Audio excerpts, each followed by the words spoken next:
Monday night, you're checking out Breakfast Soup Raw. Enjoy as Don, Tony, and Mish spill the soup about pro wrestling, sports, news, and pop culture. Breakfast Soup Raw. Breakfast Soup Raw. And now, your host, Mish and Don Tony.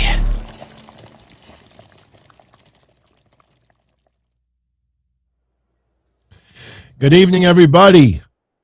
How's everybody doing tonight? It is Monday night, February 7th, 2022. Breakfast Soup Raw is back. I am Don Tony, and he is Anthony Missionary Thomas. What's going on, DT? What's going on, everyone? Hope you guys had a great weekend.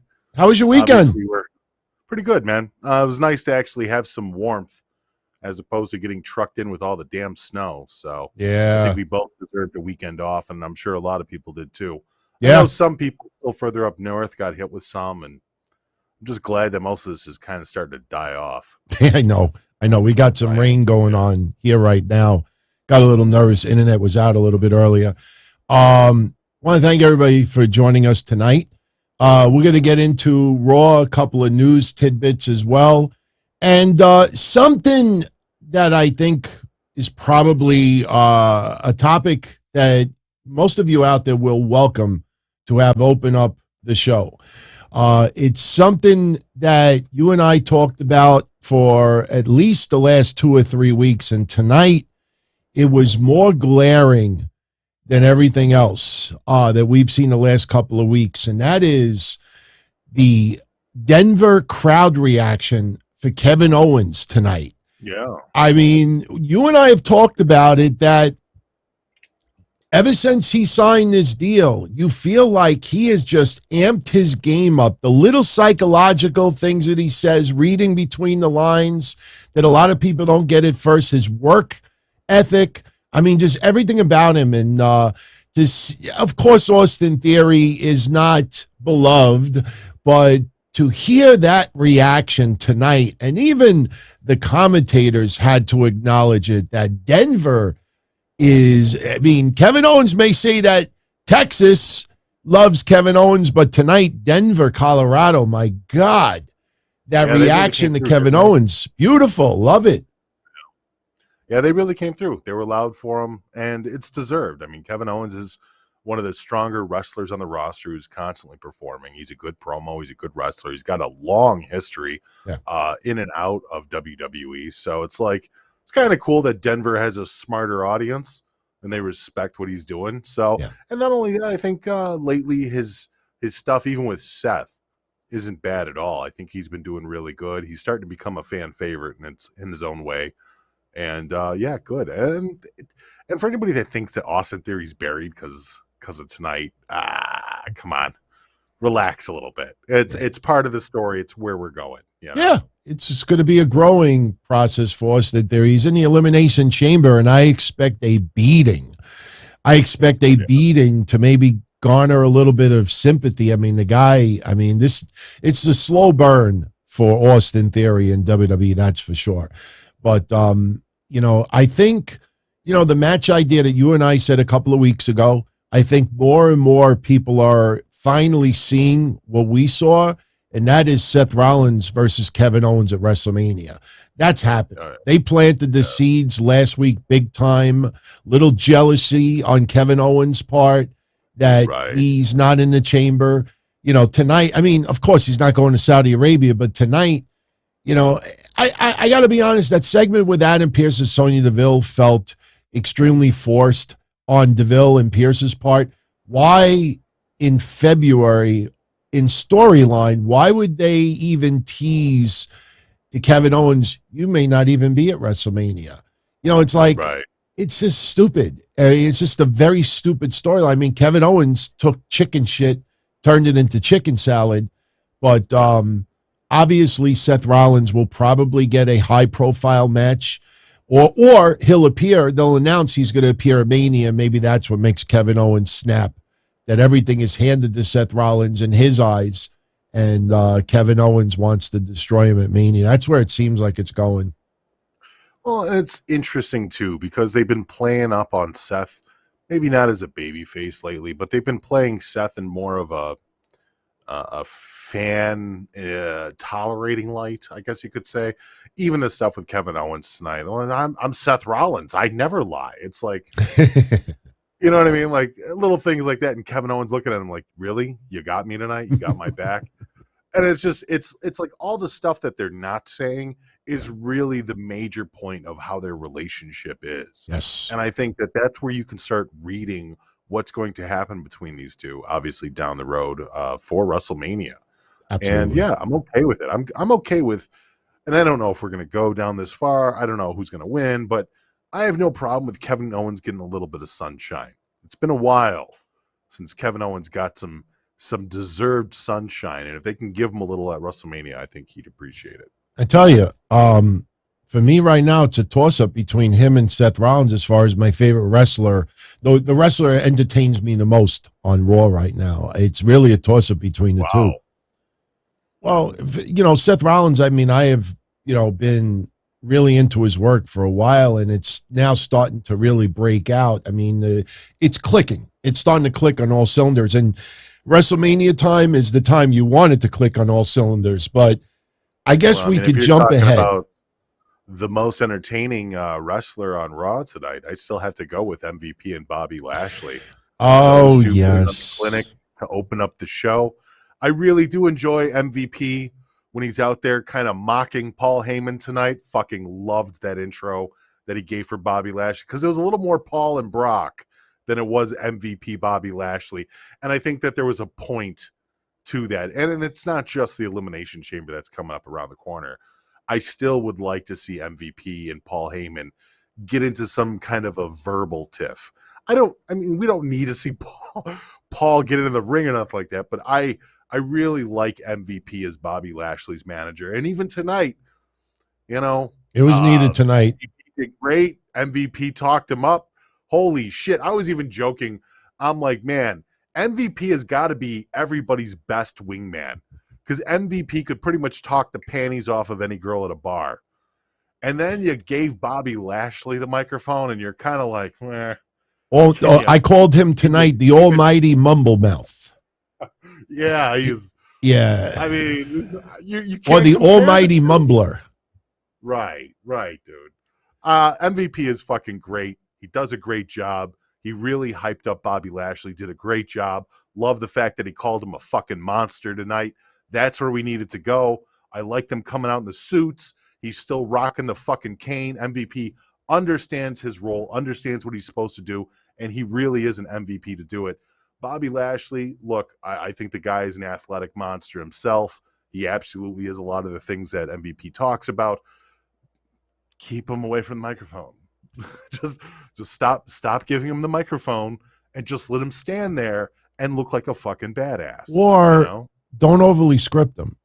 You know, you could tell tonight, like one line that he said tonight, he said, it's not me locked in the chamber with Brock Lesnar. It's going to be Brock locked in the chamber with me. I know, now, but that's such a cheat. Like I know.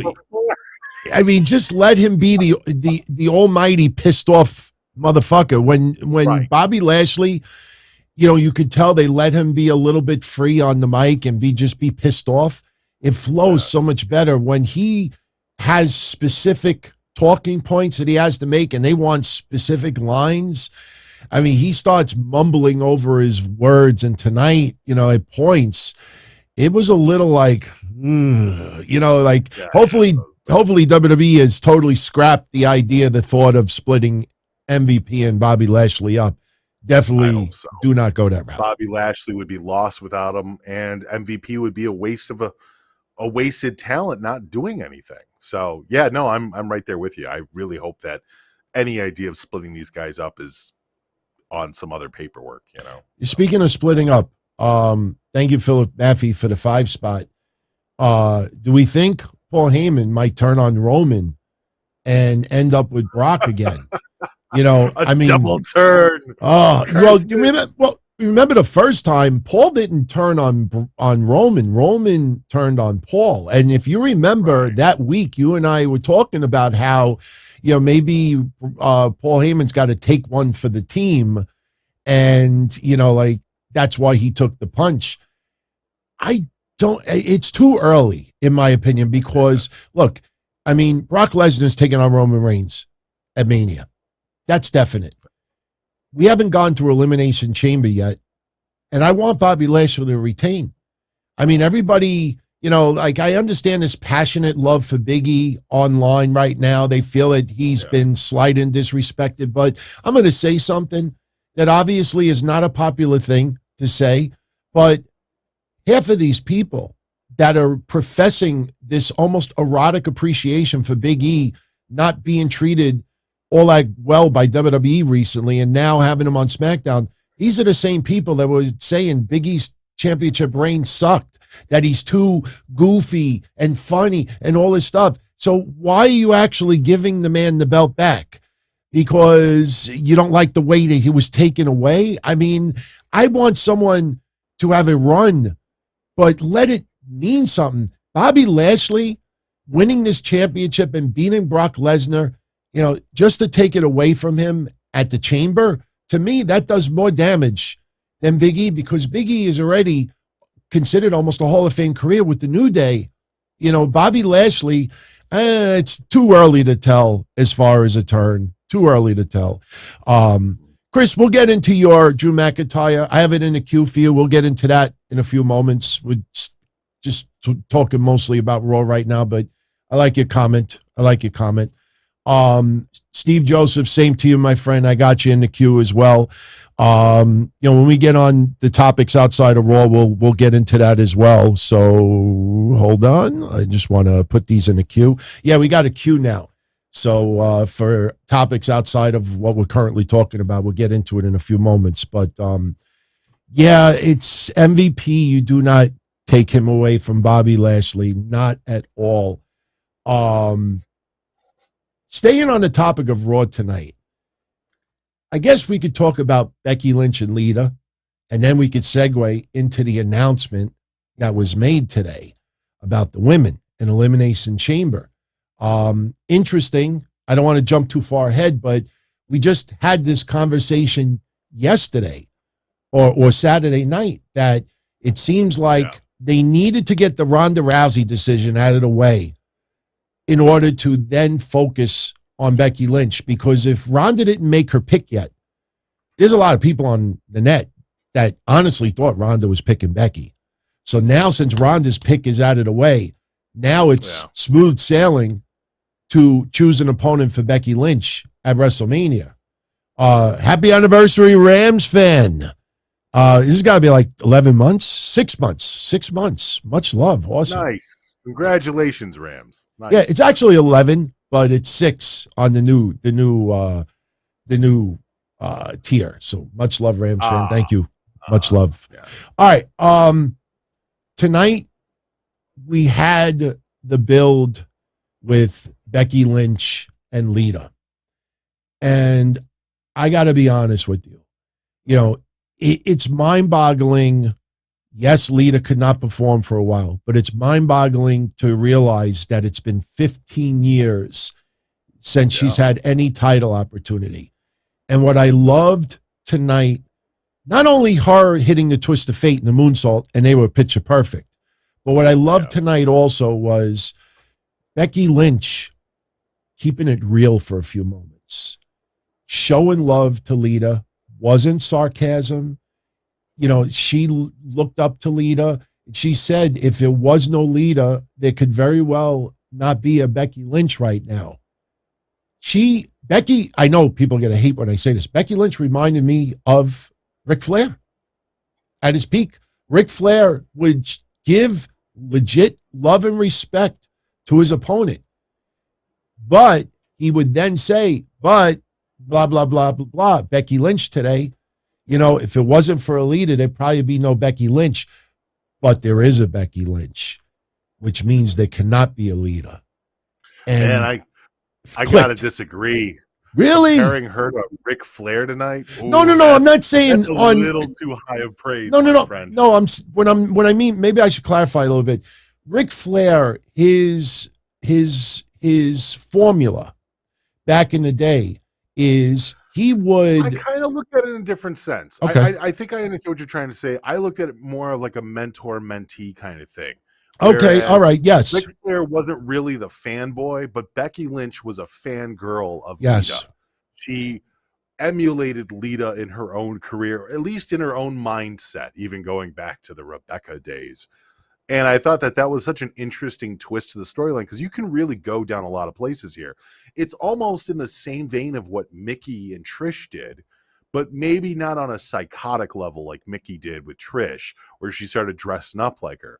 But I think it's really interesting that Becky made those points on Lita tonight, and it almost feels like you can have Becky come out maybe dressed like Lita next week in a mocking tone. Maybe you even have Becky start using the twist of fate or something. Like, there could be emulations done, and I don't mean because she's stalking her and trying to be her, once again, not like Mickey, but maybe she can do it in an insulting manner. Like, Yeah, mocking her. She's out of touch. Right. She's I outdated. can do your moves better than you can. Yeah. You know?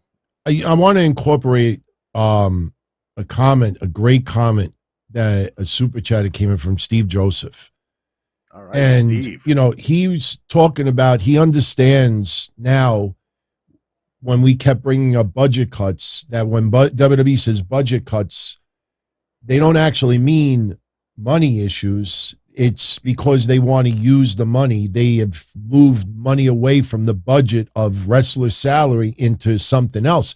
That's why WWE has record revenue right now.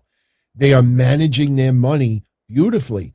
And the reason why I incorporate what he said, not just because of that point, but I think people are starting to understand now that WWE is focusing more on top shelf quality than quantity.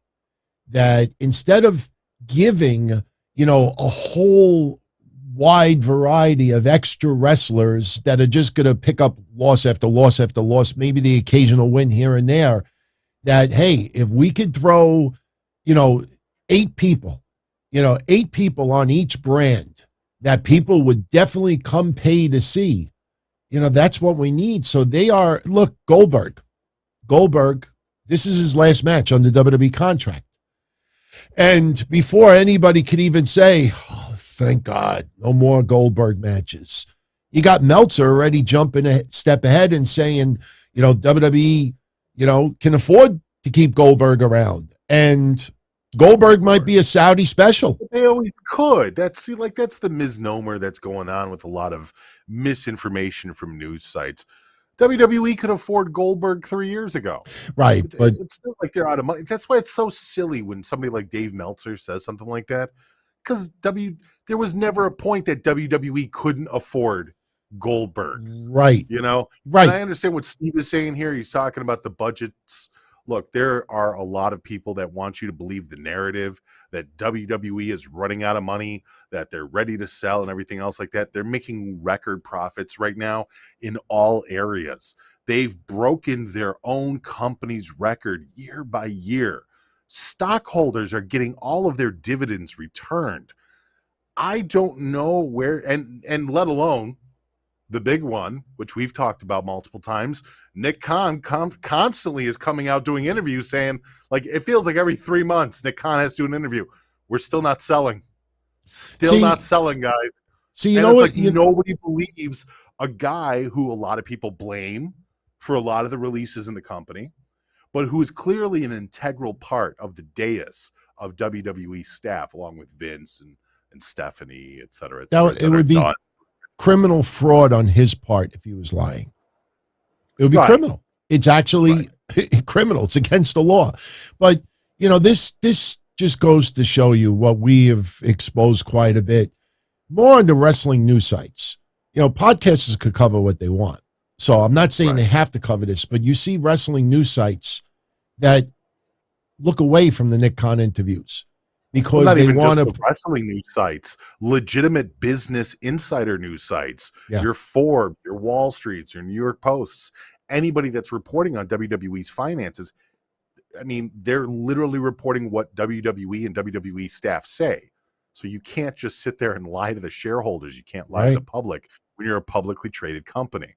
But you see, on the women's side, you bring in Rousey, Lita, gets a month. Then the road to WrestleMania. Then you look, Bianca's winning that chamber, which we'll get into in a moment. I mean, that's the match that you and I have been saying for months. Becky Lynch tonight planting more seeds for Bianca. I've run through this whole roster. Nobody could beat me. I have dominated everybody. Her wins against Bianca were cheating. Remember? So, but every time she does that, it's planting a seed. So when whoever it is takes the title off of Becky, it's going to mean something big. And, Becky Lynch multitasking tonight, hyping up the match with Lita. Great back and forth between the two. I loved it. Even though we know what the outcome is going to be, because it's nostalgia, because she still looks good. She hit 2 moves tonight that were great. Becky is going great, to. Dude, it was nice to see her actually come out of her shell a little bit. I mean, she really didn't show us that at the Royal Rumble, but I don't think she was meant to. And so now she's actually in a program with Becky. I think people are excited to see it because, honestly, if they put Ronda with Becky, I don't know if I would have enjoyed that, DT. I really don't. No, I wouldn't. Happy that Lita and Becky are the two that are going at it. And there's a story there. There's a backstory there. There's things that WWE can work with. And look, let's be honest, Lita has not been the most charismatic woman of all time. Right. A lot of her charisma came from the people that she was playing up to. Obviously people like Edge, people like Matt Hardy down the road, even Kane to a lesser extent. But now she's working with Becky Lynch. And Becky is absolutely oozing with charisma. She definitely understands how to incite the crowd, work the crowd up, and she knows how to deliver a good promo. And I think that's what's really going to deliver to the masses. Not the match, but I think the promos and the build-up are going to be the most important part of this. Yeah. Lita calling herself a punk rock dumpster diving chick. That if it wasn't for nothing, I'm just a little humble girl from the from the block. So. Oh man, I just have flashbacks of that song. What's that Barbie World one? Aqua. Yeah. Oh my God. Girl, Barbie World. Yeah. It's fantastic. It's ecstatic. Yeah. She's probably like, "What the hell is this guy doing?" All right. Yeah, let's segue into what we've talked about for a couple of weeks. Let's be honest. I mean, we've talked about it. Saudi Arabia was not keen on the women performing in a violent elimination chamber. And that if that was going to go down, it is going to be, without question, watered down. And, as I said on Saturday or Sunday, that they needed to clear up Ronda Rousey. They needed to get her decision out there. So this way, that elimination chamber, it's not, okay, since Ronda didn't make her pick yet, then whoever wins elimination chamber can choose a champion. No, by Ronda now concisely saying, I'm going to kick Charlotte's ass. Now the elimination chamber could focus only on Becky Lynch. And before we get into that, props to you. Because all I saw today all over the net was based on a Dave Meltzer remark over the weekend. You pointed it out last Monday. Dave Meltzer saying, Ronda Rousey Monday acted like she didn't want to be there and this and that and, should be a little bit happier. And you picked up on that Monday. And Ronda Rousey, you could see a little bit of a different attitude by Friday. So props to you for, picking that up. I wasn't sure. I mean, did anybody come out with the reason why? Was she unhappy with the fans? I think she just got to get back in the swing. I think she just got to get back in the swing of things. She worked the house show and she teamed up with Naomi, you know what I mean? Well, like WWE supposedly, and we knew about this a long time ago, WWE set up a ring for Ronda Rousey at her home, and we knew this. Yeah. So back when she was training to get back in after she had the kid, before she had the hand injury even, I think WWE wanted her to train at home while she was, pregnant and stuff like that. And obviously during the whole COVID process, it wasn't like she could fly into the performance center. So I kind of hope that was still the case. You know, I hope she did train and it didn't just collect rust or whatever. So Yeah. Well, getting back to Lita for a moment, Slipper House thought there's a tale of two different viewpoints. Lita's Twist of Fate was like a Life Alert commercial. And then we have Theme Parks, SRH John 07. It might just be ring rust, but Lita did grab her neck. No, she didn't grab her neck because of the moonsault. She grabbed her face because of Becky giving her a nice shot to the face. She was selling it. That's what I thought it was. Yeah, and if you, I mean, I didn't watch it close enough. Did something happen to her neck? No. Becky clocked her in the face and she climbed the top rope and she was selling the shot to the face the whole time. She went like this a couple of times. Hey, if anybody was concerned, look, two things. Number one, good to be concerned. I mean, obviously we don't want to see her get injured, but the second thing is that she did a good job.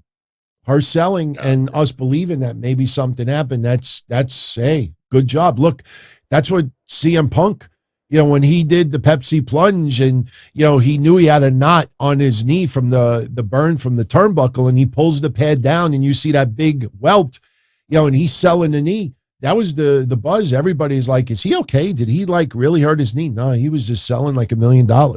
So, but look, Lita is not going to be, top choice for everybody out there for various reasons. But, there, like I said, WWE, it's a little bit for everybody. There's a little nostalgia. There's a little bit of, this different styles, a little bit of comedy, gaga, some, legit, real tough competition. And that's, I think, the perfect formula. You give a little bit to everybody. You keep people satisfied to some extent. So now let's talk about the Elimination Chamber match. WWE announced it today, and they announced every participant with the exception of one. We have Rhea Ripley versus Bianca Belair versus Liv Morgan versus Doudrop versus Nikki Ash. Now, you look at that silhouette in the banner, and it looks like somebody swallowed a donut. A lot of people are saying that is Bailey. You look at the short hair.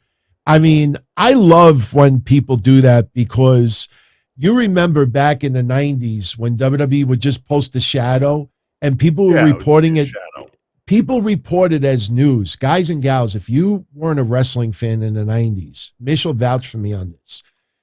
People used to report news to tell us who the silhouette was. Even though WWE would... Gene Okerlund had the WCW hotline that did that, TT. You would actually call a 900 number and spend $3.99 a minute? $1.99 a minute. Wait something like right, $1.99 a minute, and you'd wait 9 minutes before they got to who Mean Gene thought the mystery opponent in the Lethal Lottery was, Yeah. So well, we should not we should not look at that silhouette and make it believe that person is going to be the silhouette. WWE does not have drum rolls, and they don't gradually, put the image to match the silhouette. That is just a placeholder. But, a lot of people think Bailey. A lot of people think Asuka. A lot of people think Paige. Me personally, whoever it is, it's not going to matter because Bianca Belair is taking this. Who do you think is going to fit that spot in the chamber? I think it's Alexa Bliss. You know what? Because reasons. Well, we will talk about Alexa Bliss in a moment. Oh, I don't think it's Alexa, only because that is a dramatic change to go from being off TV for months and months and months and sitting on a couch, then going to the Elimination Chamber. That is a drastic switch between the two. Tonight was what's interesting about Alexa Bliss the last 2 weeks? She gets 2 segments.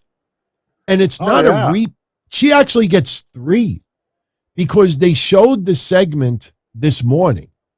This morning, early in the show, they show the first segment, and then they repeat it later on, and then they show the next segment. Right. So for those that missed the segments tonight, basically the doctor, we saw last week that Alexa Bliss was holding the fake Lily, and she was happy. Yeah. This week, the first segment was the doctor took the fake Lily away from Alexa Bliss, and Alexa Bliss. Have you noticed her transformation though? Like her makeup and it's a little different with the makeup. Sure, she's changing. She actually is doing a little metamorphosis. Yeah, and I think they're trying to do that in order to show reflection of her psychological changes. DT. At the same time, though, you want to have a little bit of a distinctive change in look. So when you see her, later on, in the future, when you look back at some of the matches, this was post Lily. This was before this. So this is after this. So changing her look a little bit is definitely the right way to go.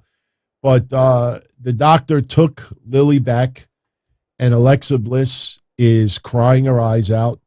So later on, we get a replay of it, and then we get another segment. And this time around, Alexa Bliss, her storyline is anger management. She's calm. She's cool. She's collected. Oh, somebody cut me off, and I was going to curse the person out, but you know what? I let it go. You got this creepy bastard online that's trying to hit on me, and usually I would just tell him, fuck off. But I let it go, and I'm just exaggerating. But she then says, I went to the supermarket, and there was this lady, grotesque lady, looked like she had buttons for eyes, rainbow hair, her teeth looked like skulls. And the doctor's like, that's Lily. And the doctor's like, what did you do? And I got a kick out of it because if you remember last week, you and I said maybe Alexa Bliss is going to tear Lily's head off. We kind of got that tonight because when the doctor asked him, what did you do? He expected her to say, I let it go. She's like, no, I took her in aisle 3 and I beat the shit out of her. I loved it. But now, Alexa Bliss, she's got the I don't give a fuck attitude. She is relaxed. Did they prescribe her Xanax? Not really, but so I guess this is it. I guess there's only one more segment coming, and then she's back. Yeah. What do you think overall of the segments? Oh, I don't really care, dude. I really don't. Alexa Bliss does nothing for me as far as a talented athlete in the ring for the women's division. She's character. Her character, whatever, dude. I mean, honestly, has anybody else's character been through the ringer as much as Alexa Bliss? I mean, she came out as Harley Quinn and WWE, and then she became the bad girls, like Mean Girls, and then she went from there to becoming Bray's demonic sister, and then she came out of that to being a puppeteer or whatever the fuck that was, and now she's recovered goth girl is what she is. So yeah. I don't know, man. She's gone through so many gimmicks so fast. You know what? If it was let me put it to you in this sense. If this was any other male character, people would be worried for their career in WWE. Getting that many gimmick changes over a short amount of time, people would be worried about their character. But considering it's Alexa Bliss, and people can't even fathom the idea of Alexa Bliss ever being let go from WWE. They just think it's part of her transition, Yeah. I agree. Well, it seems like there's only one more segment coming where I think the doctor feels she's ready, to go on and make a return. I just hope we don't get some stupid segment where the doctor starts flipping out. Because WWE, they always like to do like some really, really dumb, like role reversal at the very end. Maybe the doctor starts getting obsessed with Lily. In fact, you know what? I can picture something awful where the doctor looks at Lily and then we see, ding. You remember that when Dewdrop saw that? I wouldn't be surprised. Well, Oh, do you man. think that there's a possibility, and maybe not just you, but even the chat, do you think there's a possibility that this doctor gets an extended role as maybe Oh, Bliss's no. valet? As a I'm with valet, maybe not a manager, because a manager implies that this dude's going to be doing a lot of talking, but maybe as her valet for a few weeks. Oh, no. I hope not. I'm with Mystery Man. Fake doctor needs to go. I agree, but knowing WWE and knowing how they hold on to gimmicks and stuff like that. Look, Shelby was great. Everybody has loved Dr. Shelby. Dr. Shelby did a great job, whether it was in the vignettes with Kane and Daniel Bryan, or even when they had that in-ring performance and stuff like that. Dr. Shelby was a welcome third addition to those two with Team Hell No. And I think a lot of people remember that fondly. But do you think in WWE's creative genius, they think, you know what Alexa Bliss needs? She needs her own Dr. Shelby to come with her to the ring. I wish Dr. Shelby would have been in that role, but I still can't get the thought out of my mind what you said weeks ago. This looks like a bad adult film. Like it looks like a cheesy XXX segment where you just meet, you're sitting for 2 seconds, and then we're going to leave it at that. We're going to leave it at that. All right. So let's fill in the blanks with Raw tonight. We were talking earlier about Seth Rollins and Kevin Owens, and we've talked about it for a few weeks that those two are going to battle at WrestleMania. And we had a little bit of further tease earlier today with Kevin Owens, Seth Rollins talking about having his back and trying to play off like Seth Rollins, I'm not a liar, so they're really starting to really plant these seeds. And, of course, Seth Rollins is not winning the chamber, but something's got to come out of the chamber that leads to Seth Rollins at WrestleMania. And like we said earlier, it's got to make Kevin Owens snap. He's got to destroy Seth Rollins. Do you think there's enough time where they would win the tag titles and then lose them and then Kevin Owens destroys Seth Rollins? It almost seems too convoluted. That's too much to plan for. And I understand that the tag titles are kind of just around right now. I mean, you could totally do it, but I think that that's kind of locked into the storyline going on with Gable and Otis and Orton and Riddle. Oh, let's talk I about think the better bet, when you're talking about the Elimination Chamber, why not have it a backstage attack? Why not have... How about this? And I know this is total fantasy booking, but this is old school wrestling booking right here. Why doesn't somebody attack Seth Rollins wearing a hood and nobody knows who it is? Like, remember the day somebody would just get whacked with a baseball bat? Who did it? Oh, nobody knows. And then they reveal the footage and it's Kevin Owens looking around. Right.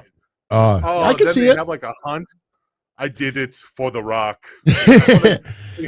Well, let's talk about that segment tonight that opened up Raw. Raw was commercial free for the first hour, but Syfy had a few of their own commercials, WWE plugging a few things. For those that may not have tuned into Raw tonight, it was on Syfy due to the Winter Olympics. And NXT tomorrow, the same thing. And by the way, little announcement I can mention briefly now. Tomorrow on NXT, the women's championship match between Kaylee Ray and Mandy Rose is going to be commercial free. So Syfy, for those that don't know, Syfy does not have, as many agreements with advertisers as the USA Network. So don't think that it's just WWE being gracious and kind and Syfy, like, oh, we'll give them, half the show for free, or no, they just don't. Syfy is known for doing that, though. Honestly, DT, and I don't mean just with wrestling, but there's a lot of like homemade programming that Syfy has over the years that they'll just present the first hour for free or the first half hour for free. They're very regular about that, so they'll definitely get their commercials in there. And of course, they're not going to have the same amount of weight of commercials as NBC, Comcast, etc. But It's nice. And it was refreshing too, because I was actually kind of freaked out because I was waiting to take my piss break. And I totally forgot that it was a commercial-free hour. So there I'm waiting. Okay, Gable and okay, waiting. Oh, look, it's Bobby and MVP. Okay, waiting. I'm just trying to take a piss, man. I had to wait a fucking hour. Well, in a few minutes, I'm going to show everybody a little video footage. A lot of trailers came out for the upcoming 2K22 video game. And I know everybody is just fixated on that screenshot with Beth Phoenix with the crazy eyes and everything like that. But when you look at actually these video trailers, the game actually looks pretty cool. Hopefully it doesn't have the glitches as the last game did, but in a little bit, I will show you not only the trailer that aired tonight, but they put out a trailer with some legends, and there's going to be some faces. I think some of you are going to be very happy that they're going to be in the game. Little NWO as well. So we'll show you the video clips of that in a few moments. But tonight when Raw opened up, we had the competition between Alpha Academy. What was it? The Quizbee? Is that what they called it? The Quizbee? Something like that. Yeah. I mean, they basically, you had RKBro sitting on one side and Alpha Academy on the other side. And we had 9 topics, as you could see on the screen. And basically, they took turns answering questions. Now, this was a series of 3 challenges, 3 weeks in a row. We talked about it 3 weeks ago. They were going to do 3 weeks. It was going to be tied 1-1 leading into tonight. And you knew RK-Bro was going to come out on top because they're getting the rematch for the tag titles. So they open up with the questions tonight. And one of the questions that they asked with U.S. presidents, which U.S. president was the first to be elected with a college degree? I think Chad Gable answered that one right. It was John Adams. They're going back and forth. Then you had Riddle answering a question about biology. I mean, then the questions got a little bit cheesy. Alpha Academy got stumped on this. How many grams are in an ounce? Alpha Academy doesn't get it right. But Randy Orton. If you have a good dealer, it's B. Oh, yeah. Oh, yeah. Oh, yeah. Oh, yeah, absolutely. Yeah. But I got a kick out of it because Riddle was going to jump on that question. And Randy Orton's like, hey, Riddle, you're not the only one who bakes here. Now, I'm sure some people out there thought you're like the scene in Goodfellas. Oh, are we baking a cake? So Randy Orton picks 28 grams, which is correct. And then they go down to the final question. And because they're in Colorado, which quarterback has the most wins in Denver Broncos history? Dude, I loved that. I laughed my ass off so hard because Randy Orton took it to the next level because he knew how to get the fans right behind it. And he's like, John freaking Elway. And the way he said it, and Gable flips, like he snaps, like they do like a side shot of him. And I thought John Elway was running to the ring. It would have been cool to see a little cameo.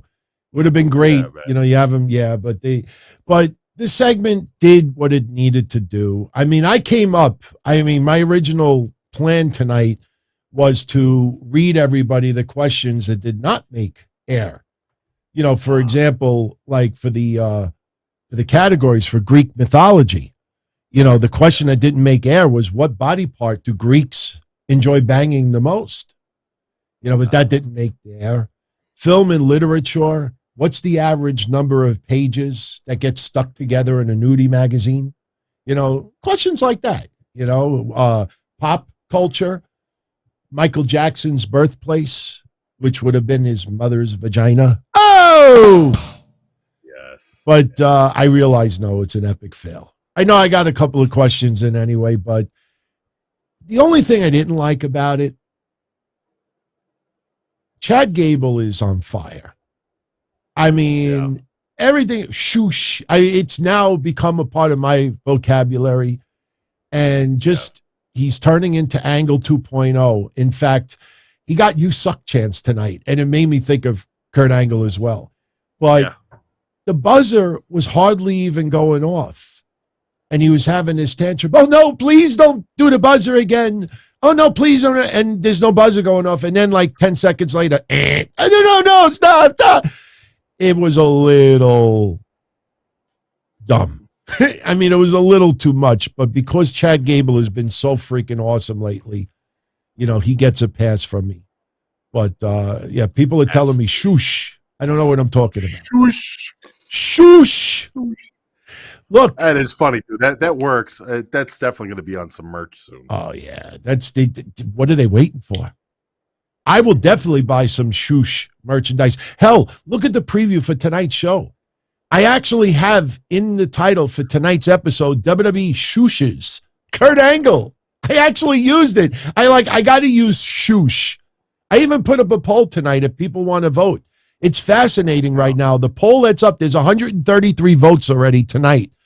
And you choose which Otis that you like the most. Lovable, heavy machinery Otis, Mandy Otis, or Shoosh, American Alpha Otis. 133 votes right now. It is 51 to 49%. Oh, wow. Right. How awesome is that?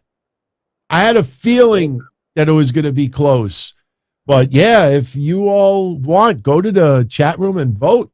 Love to see what the outcome is. But, you know, I'm digging it, man. I mean, thank God he's pretty much maybe a year and a half older than when Kurt Angle really caught fire, when they first shaved his head off, shaved his hair off.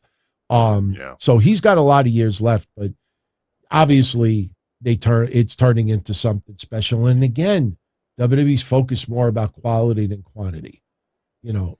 Well, the guy's proven that not only is he entertaining, but he can sustain himself. Like, when you sit there and think of some of the people that were released and some of the people that want to be released, it's interesting how Gable has made it work through different, you know, alternative ideas that they've given to him that were successful and not successful. And the guy still keeps coming back, and he's proven himself even tonight. Yes. It was thoroughly entertaining in a wacky kind of way. His character is irritating. He's a guy that you want to see get smacked around, which is what you pay for. So it's kind of like, he's doing his job. He's the company guy right now, and we're having a lot of fun watching him. So, and Otis too. Otis came from such a wild, like, you want to talk about a rubber band guy. I mean, he came from like this big tag team, and then he became like Mandy's lover, you know, like this huge lovable baby face, and now he's just this stoic, angry big man, you know. It works. These two guys work well together. And, of course, can't sing enough praises about Orton and Riddle. Those two guys just understand. They click.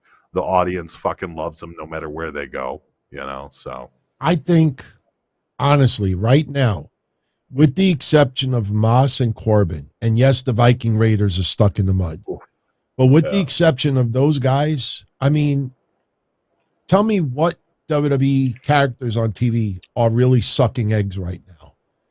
You know what I mean? I mean, Tamina's making me laugh right now because Tamina, she's got this look on her face now that reminds me legit of Jimmy Snuka back in the early 90s, right before he left WWE pretty much for good, WWF.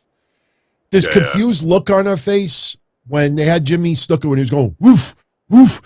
And you go back and that confused, zooted out look. She's doing that right now, and it's pretty funny. She has great faces. I mean, I've been singing the praises in a mocking way of Tamina for years, but her facial expressions are fucking on point. Like, this girl, you can literally read everything that her promo lacks just by looking at her face, even going back to the days of her with Charlotte and Naomi and Nia, et cetera, and Sasha. So it's like, yeah, she's definitely got some character. Sheamus and his guy, Jesus, why am I blanking? Oh, Rich Holland. Rich Holland. They're not getting enough, dude. I don't. Yeah, well, they're taking their time. Holland broken nose. But that's what I'm saying. I'm not going to say that they suck eggs. They're not sucking eggs right now, but they're not doing much either. Yeah, they're not really lighting the world on fire together. Yeah. Who brought up Dana Brooke? Psycho 187 brought up Dana Brooke. Dana Brooke, I even could tolerate a little bit, but it was kind of stupid tonight. Reggie, I don't know if I've told you this yet, but I just want to thank you for always having my back. I'm like, motherfucker, you've said this 7 times on WWE. When they were in the snow, walking down with the ice, when one of them was dressed up as a Christmas tree. She said it so many times on TV. She gives Reggie a little kiss on the cheek. And Reggie's like, oh, what's that? And she's like, no, we're just friends. And then they tease for a second that they were about to have a romantic kiss. And they're like, no. I'm sure Dana Brooke's fiance loved that one. But, I mean, remember my original scenario that I said about 2 months ago, that there's going to be a romantic scene. And Dana Brooke is going to be maybe sitting down or laying down, nothing erotic. And she's going to close her eyes and she's going to think that Reggie's going to give her a kiss and Reggie's going to fucking pin her. Take that 24/7 title. Almost like when Ray Liotta in Goodfellas, where he goes and he kisses the drugged up girl and then he's like, ha ha, and he runs out and she throws like the cocaine at the door. Reggie's going to pin her and laugh and run away and screw her over. But I will smack anybody that says, "Oh, that's long-term storytelling." But I could even tolerate her a little bit. Did you know that octopuses have 3 hearts? No, I had no idea. I idea. I love calamari. I thought the segment was okay. I mean, obviously, we don't know. I mean, we don't know when this title match is going to go down. It's obviously not going down in Elimination Chamber because Riddle is in the chamber. It appears to me that Randy Orton's not making the trip. So I wouldn't be surprised if he's home. But, speaking of titles, tonight we had AJ Styles take on Damian Priest. And the minute I heard champion contenders match, that said to me, oh, they want AJ Styles to pin Damian Priest, but they don't want the U.S. title to be a factor in this at all. If he wins non-title, then people will say, oh, he deserves a title shot. If the title's on the line, he's the champion. So, no, we'll do champion contenders match. Maybe AJ Styles decides he wants to go for the U.S. championship. That could possibly be. But the match was only 5 minutes today. And then... yeah, it was short. It was short, especially for the way that it was won, too. I mean, this is definitely going to lead up to something.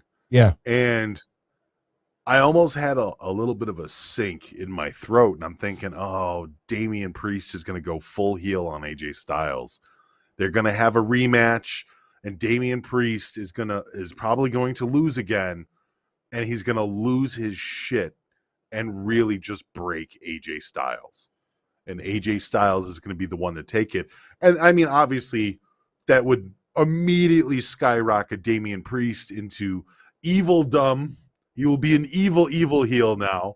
And AJ is obviously the sympathetic veteran, So Joe, hang that thought for a minute, Joe. We'll get back to you in a minute because there's news that I want to get into today about Kurt Angle. Thank you for that. But just hold the thought for a minute. Damian Priest, are you surprised that WWE it seems like they're set on turning him heel? He did such a good job as a babyface, and he had a good rhetoric with the crowd, and he was the laid-back, cool guy. He was doing a great job. I didn't really see a big fucking outpouring of, oh, this guy's horrible, I don't want to see him on the TV. Like, even with the Bad Bunny stuff, he turned something that a lot of people thought was going to be awful into something that was enjoyable last year.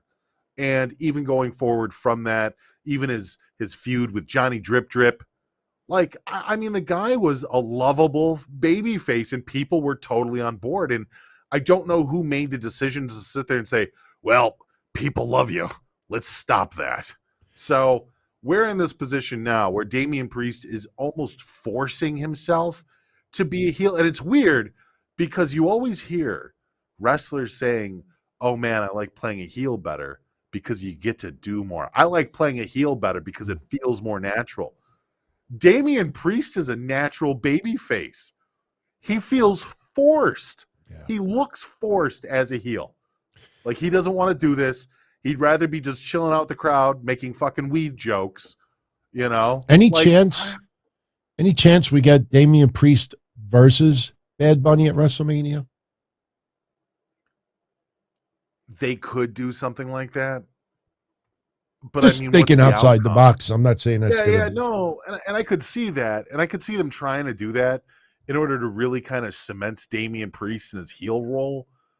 But oh my God, if he takes on Bad Bunny, I would rather have Bad Bunny be the guy that brings Damian Priest back from being a shit heel. You know? yeah. I would rather Bad Bunny have that friendship with him that the audience can relate to, that brings him back from being a dick. You know, because I don't want to see heel Damian Priest. I don't. I'd rather have another Batista clone. And I mean good Batista, Evolution Batista, making fun of Triple H Batista, not Blue Smurf Batista. Yeah. Let me clarify. Guyliner Batista. Right. Yeah. That Guyliner's got to go. Yes. That Guyliner's got to go. Quick mention, after Alpha Academy lost the Quizbee, Street Profits came out making fun of them. They have a match, and Alpha Academy gets their win, gets a little bit of momentum back. Gable, Fruit Roll-Ups, Angelo Dawkins. So, Alpha Academy ends up on top after everything is done. Tonight we have Miz TV. I only have the first upper part of Maris looking fine tonight. Lady in red. Miz also in red. Their guests, Dominic and Rey Mysterio. And I'm going to take them off the screen for a minute, because while we're talking about this, I'll show everybody the video of the upcoming 2K22 game, because this is what this segment really was about more than anything else. They brought out Dominic and Rey, and it was more about hyping the video game, but something I picked up almost immediately. And just it shows you the short-term memory of wrestling fans. Tonight, The Miz made a remark to Dominic Mysterio and said to Dominic, you're much taller than your father. Are you sure you're not Eddie's son?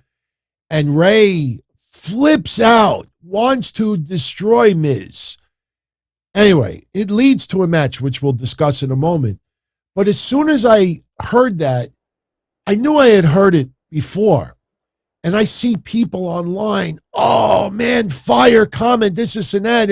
And then people like, oh my God, they're bringing this out after 20 years. Then it freaking hit me.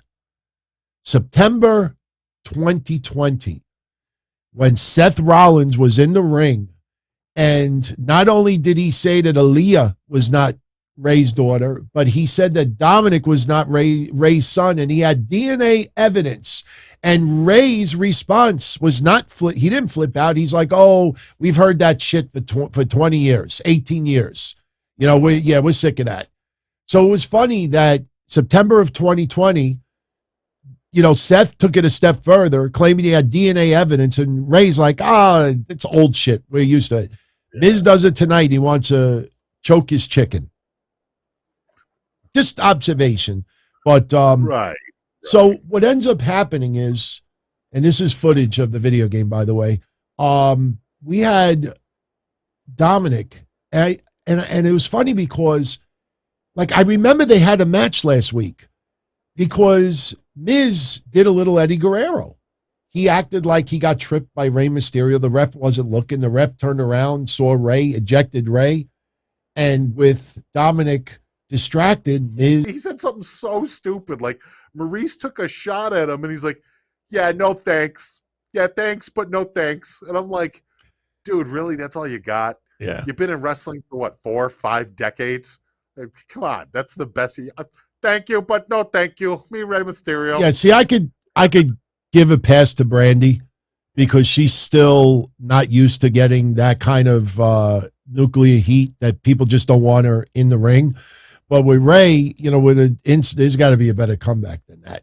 Even Dominic, Right. like Dominic's like, why don't you show my father some respect? It's like, come on. Right. I can see if this is the first confrontation. Right, but Dominic had a much better delivery than Ray does. It's so weird that Ray doesn't have great delivery when it comes to some of this stuff. Yeah. But my whole thing was Miz screaming, "Where's my respect?" Yeah. And I'm like, man, he's not wrong. I wonder if that's ever going to come through. By the way, that picture's of Shane McMahon. No, I know. I was trying to minimize it. By the way, props to everyone.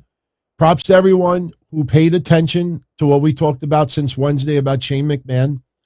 We ended up being 100% right. All that exclusive news, it went nowhere. Does everybody realize it? Even Jim Cornette even admitted 2 days ago, Shane McMahon's not an employee. His father didn't fire him. They just went in a different creative direction. And you know what? We can pause for a minute about the Raw recap because we're going to start bringing this home. But much love to Joe Punches for the very generous 50 spot. He says Kurt Angle versus Chad Gable can be a dark horse Mania moment if they go that route.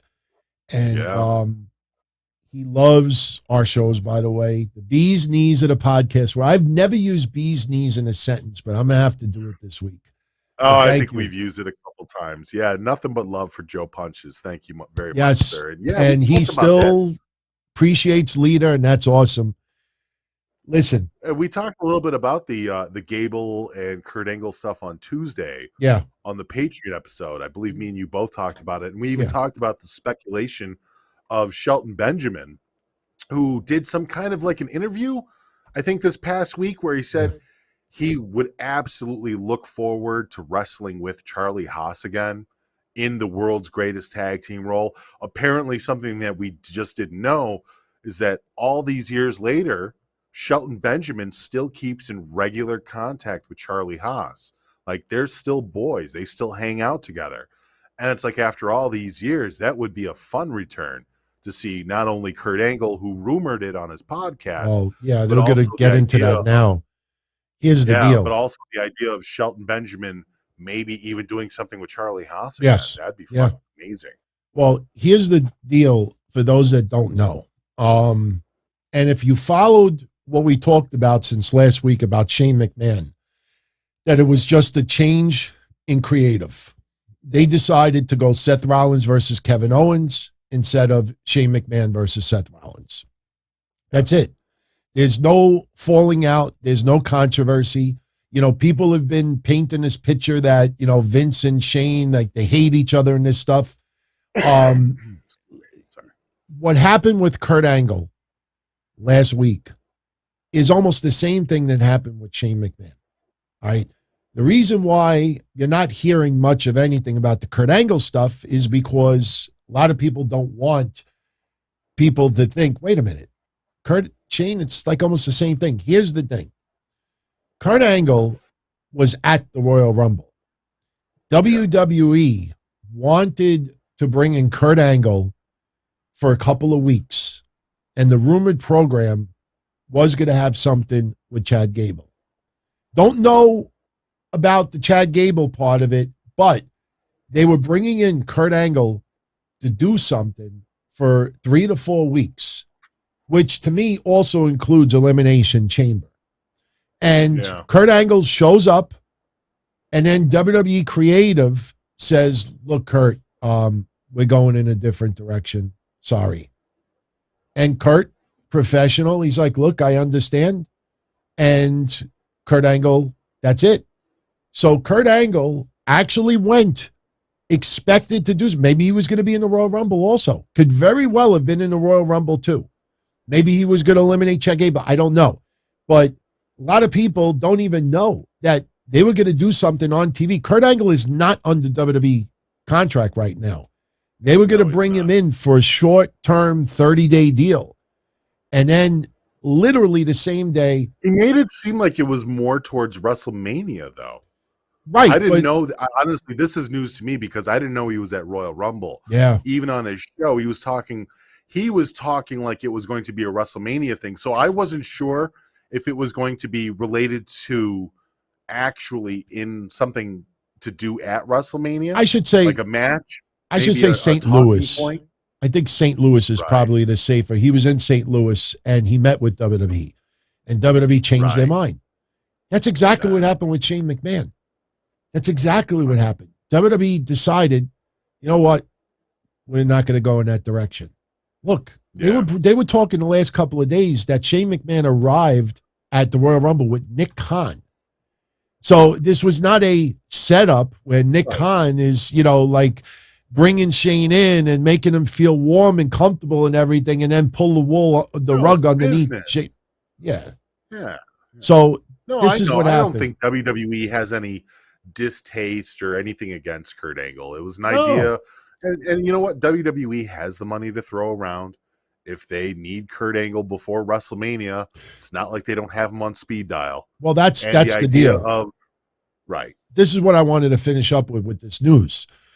The Kurt Angle program was supposed to be before Mania. Yes. What I think could happen, my gut feeling is that Kurt Angle was going to go to Saudi Arabia. And then there was a change in plans. That would be cool. It would have been awesome, yeah. I think what may have happened is they canceled, obviously, the current creative decision, but WrestleMania may not be out of the question. Sure, if Chad Gable and Otis are still tag team champions by then I don't see that interaction going down. But don't say WrestleMania is out of the question, everybody. This was prior to Mania. They could be holding off until Mania. They could be holding off until the next Saudi Arabia show. But as of right now, the current program that they were going to do with Kurt Angle, they nixed it at the last second. So that is the news. The good thing about this is WWE has clearly shown focused thought of Kurt Angle, Chad Gable, Jason Jordan is around. Obviously, he was one of the people that was booking some of the Royal Rumble matches.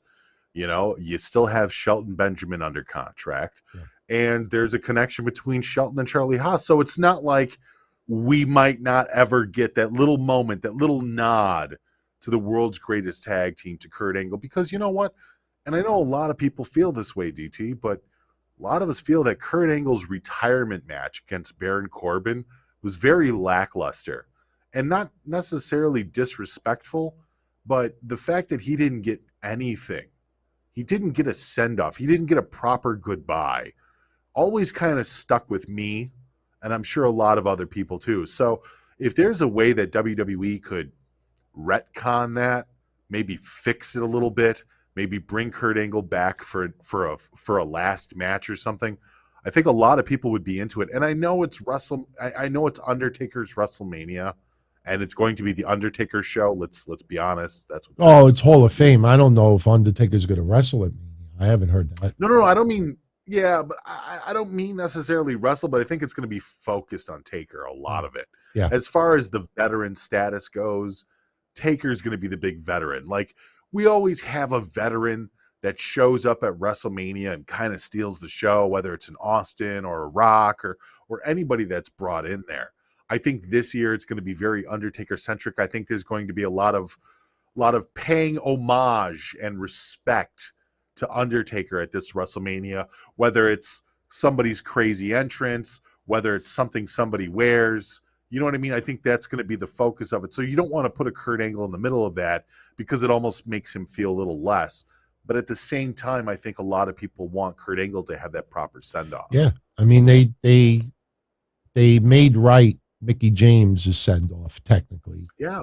They could do a little bit for Kurt Angle. And let me tell you, I think Chad Gable would love to do something with. I could just picture them on the mic. It would remind me of Jay Lethal and Ric Flair. When Jay Lethal and Ric Flair had that back and forth, I could just picture Kurt doing his thing and Chad Gable, shoosh, and just, oh man, I hope they do it. I really hope they do it. And you know what? If he was supposed to booking, because we don't know. Well, let me just say this out here, because I know there's a lot of times that we talk about things and they end up coming true, but this is just totally fantasy. This is just based on all the people that are surrounding the company right now. Right. It would be fun for this to happen, but there's nobody's saying there's any plans for Kurt Angle and Chad Gable to do a program.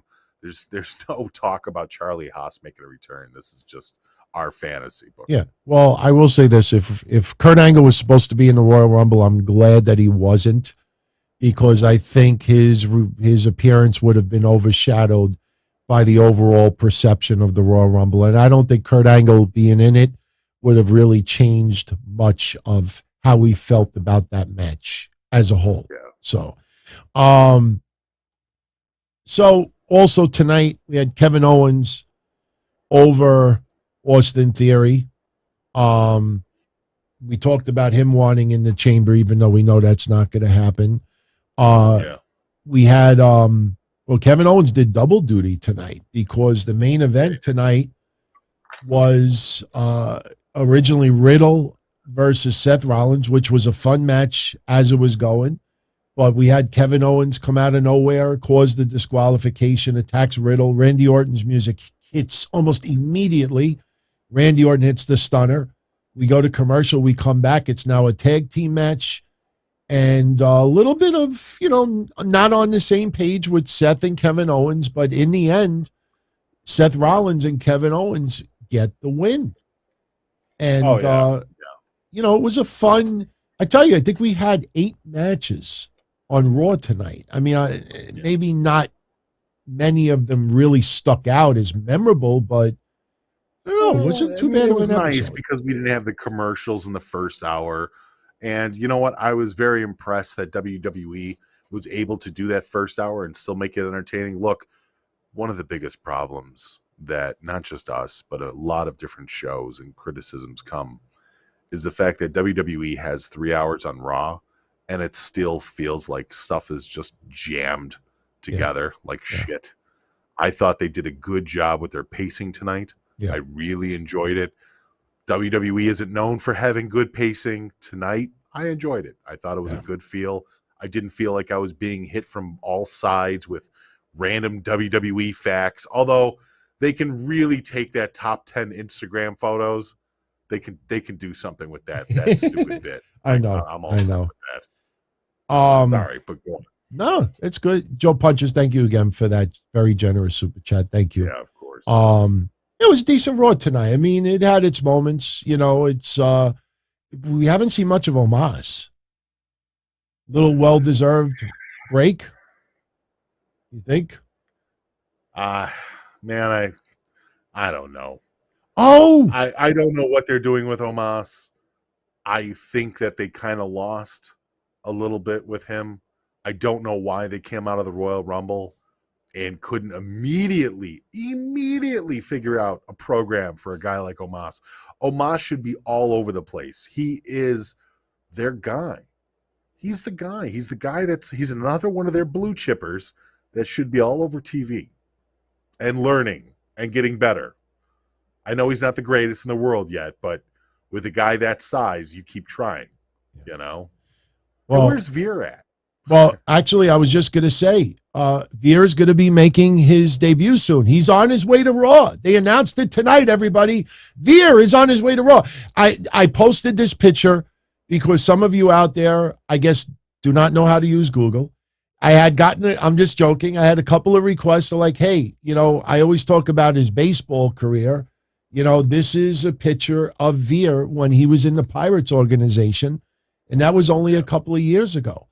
Look up the story, $1 Million Arm. They made a movie out of it. The movie is based on Veer. Believe it or not, It is. So, look, Veer, I think, could very well end up at Elimination Chamber, like you said. It could happen. I mean, I know he's not from Saudi Arabia, but like I said, that is the safe bet. Like you said, the crowd will react. They react to everybody there. I tell you, I was thinking about this, though, because we talked about it over the weekend. You have SmackDown the day before in the United States. How long before we get a SmackDown in Saudi Arabia and one of their crown jewel events the day after? Now, I know people are going to say the time difference. Well, it doesn't have to be live SmackDown in the United States. It could be done on a tape delay. I'm not saying that they're going to do that, but it's something that you got to think about, that maybe WWE down the line is going to do a SmackDown in Saudi Arabia. So, Could be. Yeah, congratulations go out to Keith Lee and Mia Yim. They got married over the weekend. Congrats to them. Little Star Wars wedding. Yeah, Nice. yeah. I saw the cake highlighted by a few sites that weren't wrestling related. So their wedding was a little bit important, which was kind of cool to see. So yeah, congrats to both of them. Very happy for them. I'm really happy to see them. Yeah. Very happy. I mean, obviously there's going to be a lot of wedding bells this year, and I'm not trying to sneak me in there. I mean, there's a few wrestlers that are going to be getting married this year. Look, Wednesday. But you're getting married too, DT. Come on, let's. No, I am, but that's not why I said that. But Wednesday, we have the surprise on Dynamite. Somebody is going to show up. Obviously. The Forbidden Door. Yeah, the Forbidden Door. I think this might be the biggest one yet. Forbidden Door. A lot of people think Keith Lee, and I'm trying to find out if they're on their honeymoon. I mean, it's none of my business, but if they're on their honeymoon and they're, halfway across the country or overseas, maybe they put off their honeymoon because of COVID. I don't know. But if they're on their honeymoon right now, I don't know if they're going to cut it short to go to Atlantic City on a Wednesday, but be interesting to see. But congrats to both of them. Is Atlantic City a place that a lot of people go for a honeymoon? I don't know. I'm asking you since you've been there a few times. It's not what it used to be, but there's still nice places to go to, without a doubt. Without a doubt. Okay. So I just wanted to show everybody the ratings for this week. We were talking about numbers going up so often. Rampage, double digit drop, down 10%. SmackDown, down almost 5.5%. Impact Wrestling freaking tanked. Dropped all the way down to 114,000. Dynamite, down 13%. NXT and Raw were the only two promotions to have an increase last week. We had almost 2 weeks or 14 straight shows of increase. And last week, I mean, especially Impact. I mean, a lot of people thought we knew. I mean, the Impact stuff, we talked about that. It was a lot of the crossover. A lot of people wanted to see where Mickey was coming from, what Mickey was doing on Impact. They wanted to see her mention WWE and the crossover with that. That immediately drew in a lot of people for Impact that don't normally watch. Now that things have gone back to quid pro quo, so have the ratings. Yeah. I don't necessarily blame Impact for that. It's not like Impact all of a sudden put on a horribly boring show. No. But the connection's not there. You know what I mean? So NXT Tuesday.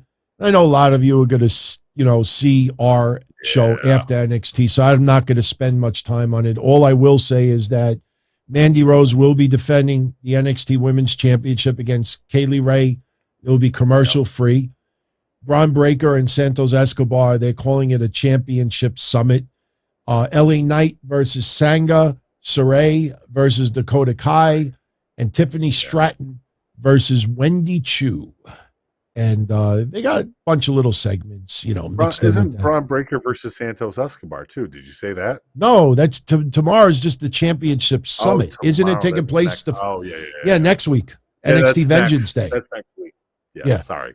Yeah. So I'm ahead of myself. I apologize. No. I mean, personally, they would be making a foolish mistake to have Vengeance Day while it's on Syfy.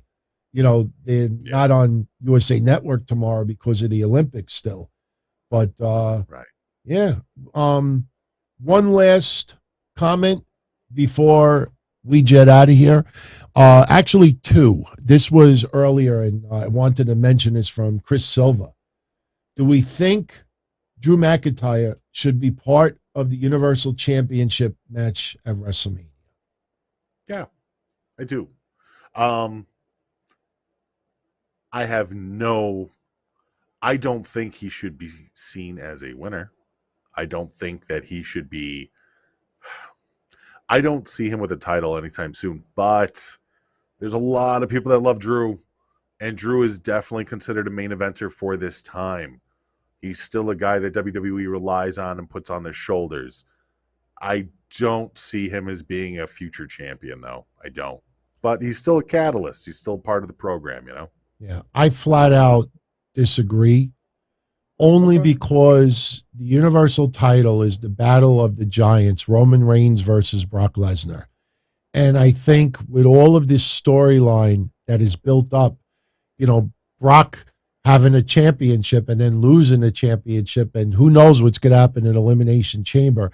I think they don't want any. This isn't like a couple of years ago where Becky versus Ronda, you know. You don't think it's going to be a four-way or something? Yeah, I don't think it should be. Add in more people? Yeah. Like, if they're not going to add in more people, I totally agree with you.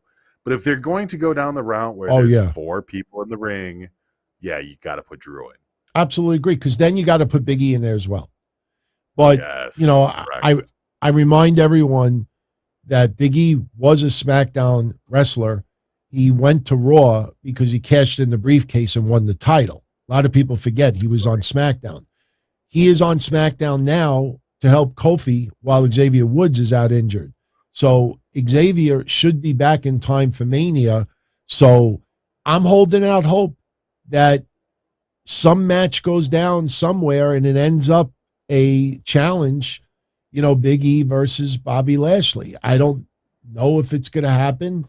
It seems like it's been held off. But look, Bianca Belair, ever since she lost to Becky at SummerSlam, if she beats Becky at WrestleMania, you know, that is like a 7-month, 8-month, 9-month storyline.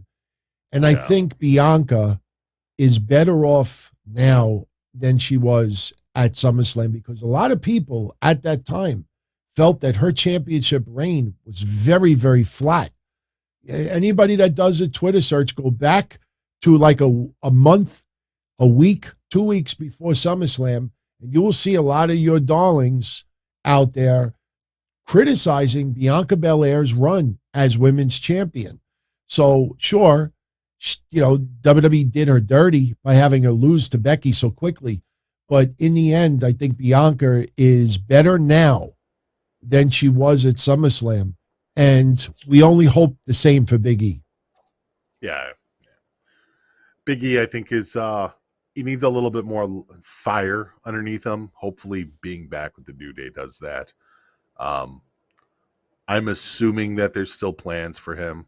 I've been seeing a lot of flash all over the place. Big E's buried. Big E's done.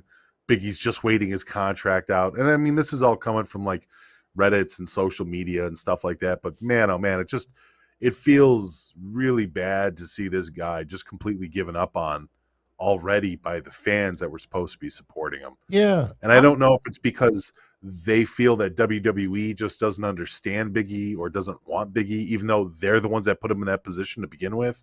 Yeah. Or if it's more along the lines that the fans no longer believe Big E is the guy to hold the title. So see, I hope people understand what I mean when I say this. I hate that color is always brought up. And I'll tell you why. Because in my heart, I truly believe that Big E, they will do right with this guy. The guy is beloved by his peers. He's beloved by management. He is a professional. He's a team player. He goes over and beyond in his matches for the fans. The guy just is one of the most genuine, special people that WWE has had in decades. And I truly believe that WWE, in the end, will do just fine for Big E. The problem is, I see people make that same remark online, and you get people who will bring up his skin color. Oh, you don't know what that feels like. You don't know because you're this, you're white, or you're this, you're that. I fucking hate it. I hate that for a lot of people, it's always got to be about gender or skin color or vaccination status. Even that now. I think in the end, Big E will be just fine. Personally, in the current realm of Becky, Ronda, Charlotte, Roman Reigns, Brock Lesnar. Like, maybe I don't want Big E to be the focus of one of these titles right now, because he probably would be in the back burner just simply because he doesn't have the time in as heavyweight champion. So if he had never dropped that title, you know, he may be the first match out of the way amongst all of these people. So I think right now, you know, everything is going to be fine. I really believe that. I don't think this is going to turn into like a Keith Lee or a Karrion Kross that they're just going to keep, you know, squashing him and then he just has no momentum and then ultimately he gets like, I don't think that's the case at all. I don't think it's the case at all. I just like with Bianca, I think in the end, Bianca is much better, bigger, and will benefit from this 7-month hiatus. Because if she would have kept this title for the last 7-8 months, people were criticizing her run, and you could blame it on creative, you could blame it on people injured, you could blame it on whatever you want. But with Charlotte Flair lurking in the background, you know, and WWE's knowing how much they treat Charlotte Flair, they know her worth. I think this was probably the best thing to happen for Bianca. So, yeah.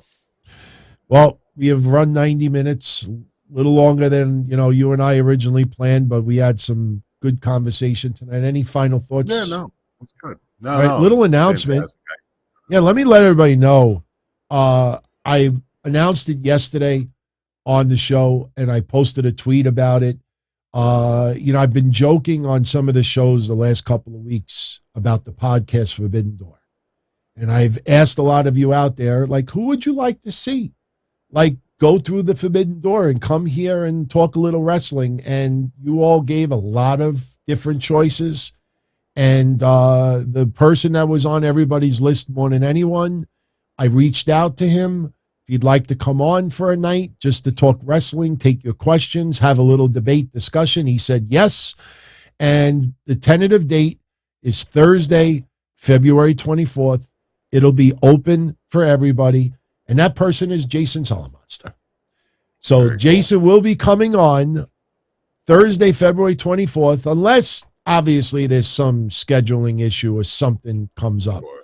But you could all mark it on your calendars. It'll be available for everyone. I know Thursdays we normally do Q&A for the channel members, but it'll be a special episode, so that will be open for everyone. So mark it down, and you know, we'll confirm it the next week or two, but it looks like it'll happen. So That would be very cool. Jason's Yeah. a great guy. I've talked to him on a few occasions. He's come on Wrestling Soup a few times.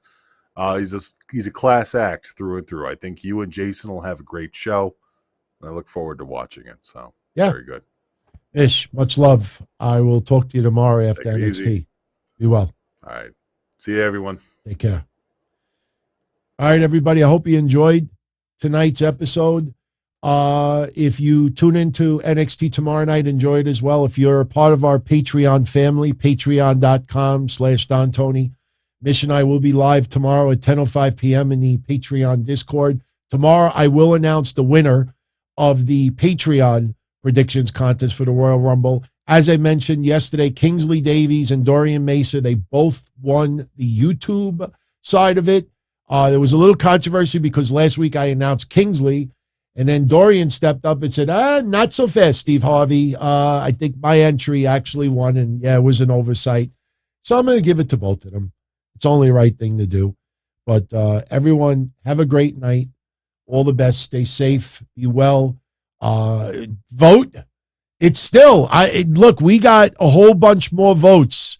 We're almost at 200 votes right now, and it is still 51 to 49%. Lovable Heavy Machinery. Hi, Mandy. Otis is in the lead right now, 51 to 49. This poll will be up until tomorrow. It would be pretty fabulous if it ends up 50-50, but please do not vote a certain way to try to get it to 50-50. And next week, we're going to put up another really, really cool poll. I think I have one in mind I think people will really enjoy. So thank you, everybody. Thank you, Mish, as always. And you have any feedback from tonight's show, any comments, post it in the comment section. And again, I'm really looking forward to having Jason on for a night. And it doesn't stop there. So, once we have Jason on, I will announce the next person. And there's going to be some surprises this year. It's not going to just be podcasters. There's some people in wrestling as well. Some names that some of you out there have been wanting me to do something with. And let me also remind everyone, Mish will be on for a few of these as well. I've already publicly said, would love to have Brian Clark on, Adam Bauman. He's already said yes.